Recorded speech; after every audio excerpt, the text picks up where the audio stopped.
আজকেও আমি নিয়ে চলে এসেছি বাচ্চাদের জন্য তৈরি একটি সুস্বাদু খাবারের রেসিপি। নিয়ে নিয়েছি কিছু বয়েলড ভেজিস, বিট, গাজর, বিনস, রাঙা আলু, কুমড়ো, আলু এবং একটুখানি ধনেপাতা।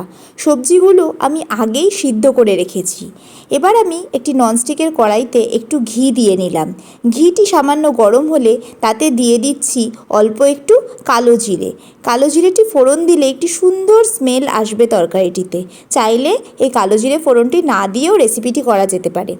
কালো জিরেটি ফোড়ন দেওয়ার পর একটু নেড়েচেড়ে নিচ্ছি। সত্যি কথা বলতে আমরাও যেরকম প্রতিদিন আলাদা আলাদা খাবার খাই, আমাদেরও একঘেয়ে খাবার খেতে ভালো লাগে না, সেরকমই আমি মনে করি আমার বেবিরও নিশ্চয়ই এক খাবার খেতে ভালো লাগবে না। তাই আমি চেষ্টা করি প্রতিদিন আলাদা আলাদা খাবার করে দেওয়ার। এরপর দেখো ওই কড়াইতে আমি সমস্ত বয়েলড ভেজিসগুলো অ্যাড করে দিচ্ছি, এবং যেহেতু সবজিগুলো আগের থেকেই বয়েলড করা, তাই আমার সেগুলো ভাজার দরকার পড়ে না। আর এমনিও সবজি বেশি ভাজলে তার গুণটি নষ্ট হয়ে যাবে। তাই হালকা নাড়াচাড়া করার পর এতে আমি দিয়ে দেব একটুখানি হলুদ গুঁড়ো দিয়ে আরও কিছুক্ষণ ভালো করে সবজিগুলোকে নাড়াচাড়া করে নেব, শুধু একটু হালকা সেন্ট আসার জন্য। কারণ ঘিয়ে সবজিগুলো ভাজা হলে একটি সুন্দর স্মেল চলে আসে।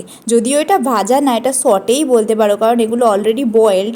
আর ঘিও দেখতেই পাচ্ছ খুবই সামান্য পরিমাণ অ্যাড করেছি, শুধু একটু নাড়াচাড়া করে নিচ্ছি। এরপর এতে দিয়ে দেব আমি খুবই সামান্য পরিমাণ লবণ। আমি আমার বাচ্চাকে চেষ্টা করি খুবই কম পরিমাণ লবণ খাওয়ানোর। আমি লবণ একেবারে অল্প পরিমাণ অ্যাড করে নিয়ে সবজিগুলোকে আবার একটু নাড়াচাড়া করব। এই সবজিটি খেতে সত্যিই খুব সুস্বাদু হয়। আমি আমার বাচ্চাকে যেগুলোই খাওয়াই না কেন, আমি নিজে আগে খেয়ে দেখি সেগুলো খেতে সুন্দর হয় কি না, কারণ বাচ্চারাও তো টেস্টটা বোঝে এবং তারা আরও ভালো টেস্ট বোঝে। এরপর আমি এতে অ্যাড করে দিচ্ছি কিছুটা পরিমাণ জল খুব বেশি দেওয়ার দরকার নেই, কারণ সবজিগুলো আগের থেকেই বয়েলড রয়েছে। কিছুটা পরিমাণ জল আমি এই কারণে অ্যাড করছি যাতে সবজির কনসিস্টেন্সিটি একটু মাখা মাখা হয়, কারণ বাচ্চারা একদম শুকনো হলে খেতে পারে না। এবং আমি এই সবজিটি করে একদম অবশেষের মধ্যে কিছুটা ধনেপাতা দিয়ে দিই। ধনেপাতা ইউজ করার জন্য সবজিটির স্মেলটি আরও সুন্দর হয়ে যায়। এই সবজিটি আমি ভাত দিয়ে খাওয়াই বাচ্চাকে, কখনো কখনো ডিরেক্ট ভাতে মেখে খাওয়াই, আবার কখনো কখনো ভাতের সাথে ডাল নিয়ে নিই এবং সবজিটির জলটি আরেকটু কমিয়ে নিয়ে তারপর বাচ্চাকে সেটা খাওয়াই।